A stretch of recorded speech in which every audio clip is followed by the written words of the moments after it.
Beijing সফর শেষ, air force ওয়ানে ওঠার ঠিক আগ মুহূর্ত হঠাৎ করেই ঘটে গেল এক অদ্ভুত ঘটনা।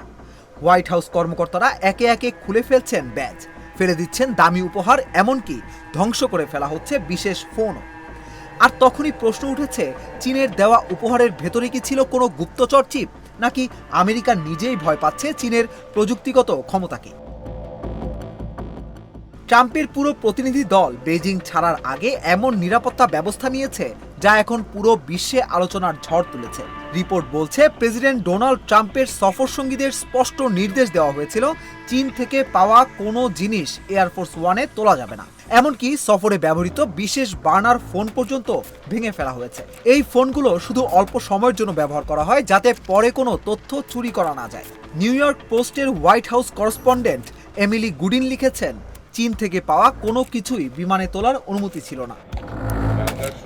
ভাবুন একবার, যে দেশ কূটনৈতিক সফরে অতিথিদের সম্মান জানিয়ে উপহার দেয়, সেই দেশের দেওয়া জিনিস আমেরিকার কর্মকর্তারা নিজের হাতে ডাস্টবিনে ফেলেছেন। কিন্তু কেন? বিশ্লেষকরা বলছেন, এর পেছনে আছে ভয়ঙ্কর সাইবার আতঙ্ক।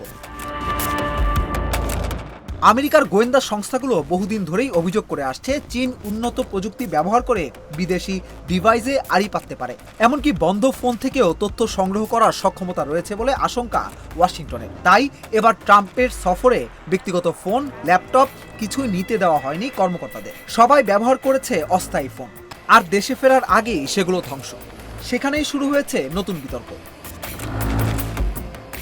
একদিকে ট্রাম্প আর শি জিনপিং প্রকাশ্যে হাসি মুখে বৈঠক করেছেন, বাণিজ্য, তাইওয়ান, ইরান যুদ্ধ সব নিয়ে আলোচনা হয়েছে, কিন্তু পর্দার আড়ালে স্পষ্ট হয়ে গেছে ভয়ঙ্কর অবিশ্বাস। এমনকি সাংবাদিকদের দাবি, ট্রাম্প টিমের সদস্যদের কোর্টে থাকা চীনা পিন পর্যন্ত খুলে ফেলতে বলা হয়েছিল। মানে পরিস্থিতি এমন দাঁড়িয়েছে, আমেরিকা এখন চীনের দেওয়া একটি ছোট্ট উপহারকেও নিরাপদ মনে করছে না। আর এই ঘটনা নতুন করে সামনে আনছে যুক্তরাষ্ট্র চীনের গুপ্তচর যুদ্ধের বাস্তবতা।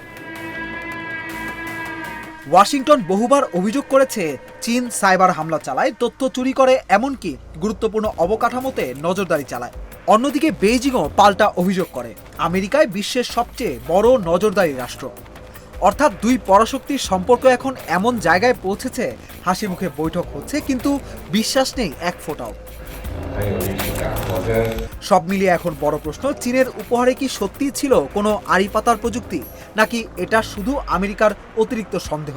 তবে যাই হোক, এয়ারফোর্স ওয়ানের সিঁড়ির নিচে পড়ে থাকা সেই ব্যাজ আর ভাঙা ফোন যেন একটাই বার্তা দিচ্ছে, চীন আর আমেরিকার ঠান্ডা যুদ্ধ এখন শুধু অস্ত্রে না, প্রযুক্তি আর গুপ্তচর বৃত্তির যুদ্ধেও পৌঁছে গেছে ভয়ঙ্কর এক পর্যায়ে।